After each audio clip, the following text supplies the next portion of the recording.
Сіз жасап көрмеген өте дәмді әрі ерекше тағамның рецептін ұсынамын. Алдымен ұнымыздың үстінен бір жұмыртқаны жарып қосып, сүт пен суды, оның үстінен сары майды қосып және тұз қосып, жақсылап қолымызбен араластырып қамыр илеп алатын боламыз. Бізде осындай тығыздықтағы қамыр иленіп шығуы қажет. Ыдысымызға салып, иін қандырып, жарты сағатқа қоя тұрамыз. Осы арада салмасын дайындаймыз. Алдымен етімізді қуырып алып, одан соң сәбіз бен пиязды қосып жақсылап қуырамыз.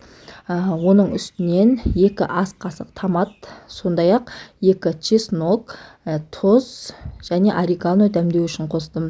Одан соң жақсылап бір араластырып, үстінен картопты қосып, 1-5 минуттай қуырып аламыз да, оның үстінен 200 грамм суды қосып, бұқтырып пісіріп аламыз. Осы арада қамырымызды бірнеше бөліктерге бөліп илеп аламыз.